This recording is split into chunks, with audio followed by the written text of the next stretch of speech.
Hello दोस्तों। हमारा आज का टॉपिक है अभाज्य गुणनखंड विधि से एचसीएफ। तो हमें एक क्वेश्चन दिया गया है कि संख्या 12, 30, 48 का एचसीएफ निकालें।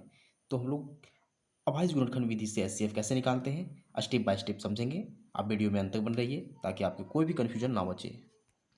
तो देखिए, हमें इन संख्याओं का 12, 30, 48 का अभाज्य गुणनखंड विधि से एचसीएफ निकालना है। तो सबसे पहले हम इन संख्याओं का अभाज्य गुणनखंडन करेंगे, यानी कि प्राइम फैक्टराइजेशन करेंगे।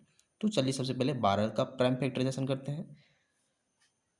तो अभाज्य गुणनखंडन करने से पहले हम लोग 1 से 20 तक के बीच जितनी सारी अभाज्य संख्या है उसका सबसे पहले हम लोग लिस्ट बना चुके हैं, ताकि अभाज्य गुणनखंडन करने में हमें सुविधा हो। तो 12 का अभाज्य गुणनखंडन करेंगे। तो 12 का देखिए, अभाज्य गुणनखंडन में हमें सबसे छोटी अभाज्य संख्या से भाग देना होता है। तो देखिए, सबसे छोटी अभाज्य संख्या यहाँ 2 है। अगर 2 से भाग लग जाएगा तो हम लोग 2 से भाग लगाएंगे। तो 2 से यहाँ भाग लग जाएगा और हमें 6 बार में भाग लगेगा। तो इस प्रकार से हम यहाँ पहले लाइन खींचेंगे। तो 2 से 12 में 6 बार में भागा लगेगा। अब जो 6 है इसमें क्या सबसे छोटी अभाज्य संख्या से भाग लग रहा है। देखिए, 2 यहाँ सबसे छोटी अभाज्य संख्या है। तो देखिए, फिर से हम कोशिश करेंगे। तो जी बिल्कुल 2 से भागा लग जाएगा। और कितनी बार में लगेगा? तो 3 बार में लगेगा। तो सबसे पहले हम यहाँ इस तरह का लाइन देंगे और या उसके नीचे हम लोग 6 के नीचे 2, 3 लिखेंगे, यानी इसका भागफल लिखेंगे। तो 12 का अभाज्य गुणनखंडन हम लोग क्या देख चुके हैं, क्या है? 2 गुना 2 गुना 3, यानी कि इसका प्रोडक्ट लिखते हैं।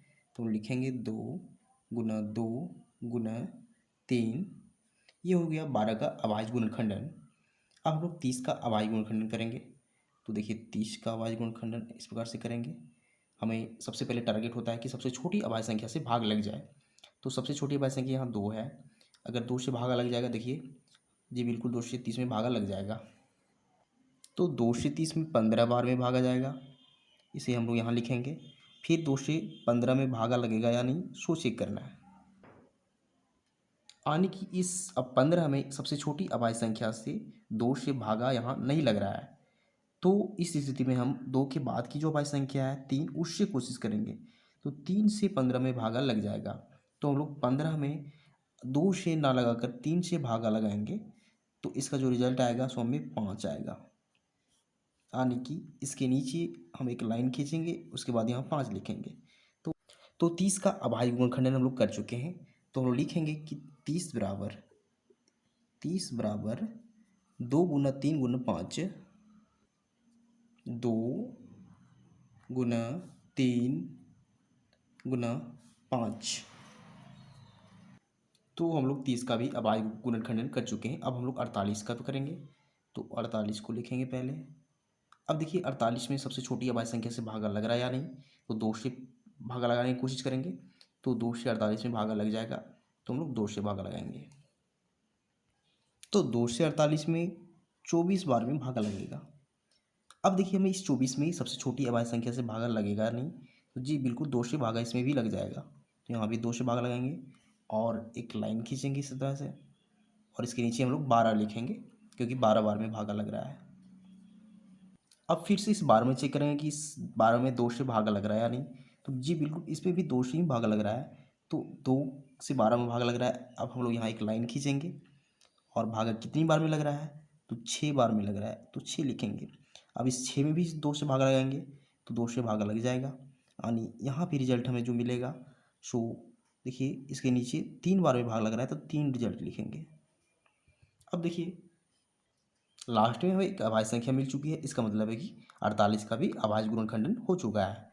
तो इस 48 के बदले हम यहाँ लिखेंगे 48 बराबर 2 की संख्या यहाँ 4 बार है और 1 बार 3 है, यानी कि 2 गुने 2 गुना 2, इस प्रकार से गुना 3 है। यानी कि 12, 30, 48 का अभाज्य गुणनखंडन हम लोग कर चुके हैं। अब हमारा नेक्स्ट स्टेप क्या होता है वो देखिए। देखिए, अगर हम एचसीएफ के शब्दों को देखें, इसका फुल फॉर्म को देखें, तो इसका मतलब होता है हाईएस्ट कॉमन फैक्टर, यानी कि एच का मतलब हाईएस्ट, सी का मतलब कॉमन, एफ का मतलब फैक्टर। अगर इसका हिंदी मीनिंग देखें तो हाईएस्ट का मतलब होता है सबसे बड़ा, कॉमन मतलब एक समान, फैक्टर मतलब गुणनखंड। एचसीएफ निकालने से पहले हमें हाईएस्ट कॉमन फैक्टर निकालने से पहले हमें कॉमन फैक्टर निकालना पड़ेगा, यानी कि इन सारे फैक्टर्स में जो कॉमन होंगे उसे पहले ढूंढना पड़ेगा।